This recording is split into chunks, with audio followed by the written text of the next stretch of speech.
The Russian Mind Control Program. Controlled Offensive Behavior, USSR, is a 1972 U.S. Army study of Soviet mind control experimentation. The Russian Directed Energy Weapons Program focused on targeting of individuals, not groups. Soviet dissidents were the target of microwave anti-personnel weapons and mind-altering techniques that sought, quote, the total submission of one's will to some outside force. Electromagnetic weapon mind control surfaced in the 1973 Russian Conference on Psychotronic Research. The agenda for the Prague meeting included the following 5 topics: erasure of the subconscious mind, development of ESP, induction of paranormal effects in dreams, the mechanical equivalent of neuropsychic energy, and the psi gene. The Soviets were known to have potent blinding lasers. They were also feared to have developed acoustic and radio wave weapons. A 1987 issue of Soviet Military Power, a Cold War Pentagon publication, warned that the Soviets might be close to, quote, a prototype short-range tactical radio frequency weapon.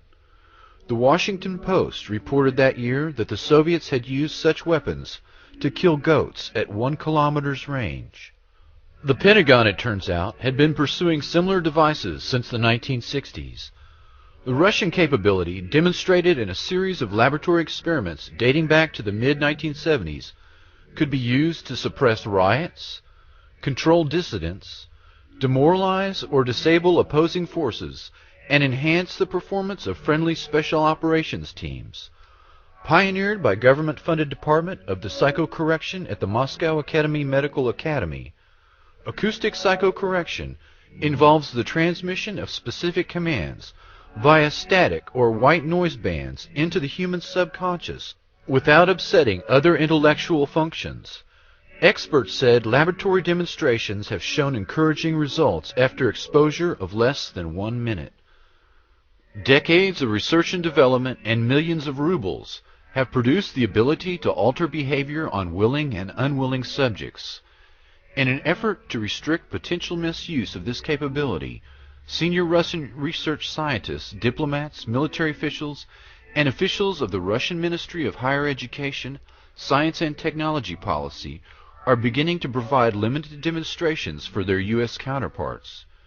Further evaluations of key technologies in the U.S. are being planned, and discussions are aimed at creating a framework for bringing the issue under bilateral and multilateral control. Yet these military capabilities have remained largely unknown to the U.S. and Russian public. The Department of Psychocorrection at the Moscow Medical Academy acknowledged the potential danger of this capability.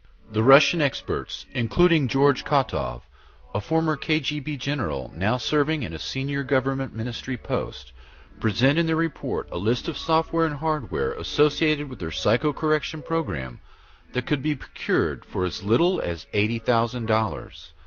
According to General Kotov, quote, as far as it has become possible to probe and correct psychic contents of human beings despite their will and consciousness by instrumental means, results having been achieved can get out of our control and be used with inhuman purposes for manipulating the collective psyche. Unquote. The Russian authors note that world opinion is not ready for dealing appropriately with the problems coming from the possibility of direct access to the human mind. Therefore, the Russian authors have proposed a bilateral center for psychocorrection technologies where U.S. and Russia can monitor and restrict the emerging capabilities. Dr. Igor Smirnov, a Russian expert on non-lethal weapons, was brought to the U.S. for a series of meetings in Virginia in 1993. The meetings were attended by representatives of the CIA, DIA, FBI, and ARPA.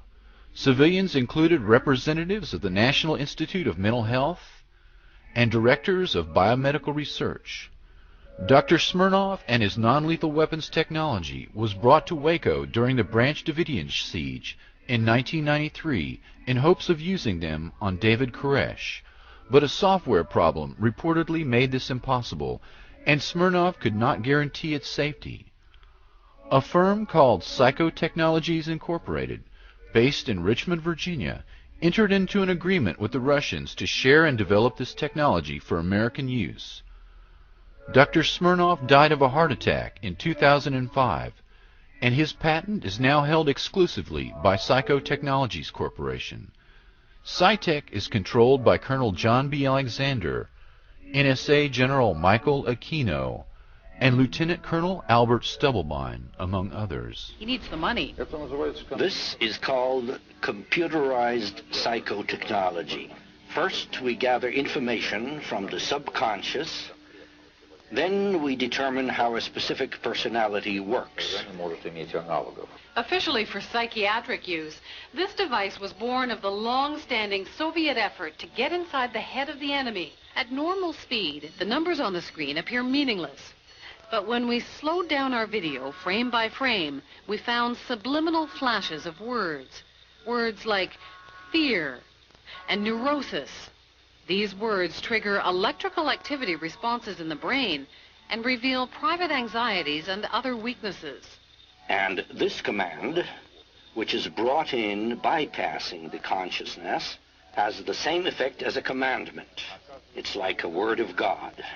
So we simply cannot disobey it. So we said, well, what are the applications? And they said, well, they had tested with the simple phrase, bring us cake, and that they had piped that bring us cake in white noise up to the ground level, masquerading as just machinery noise, and both the workmen outside and their colleagues who worked on the ground level within 24 hours had come at different times of the day bringing them cake.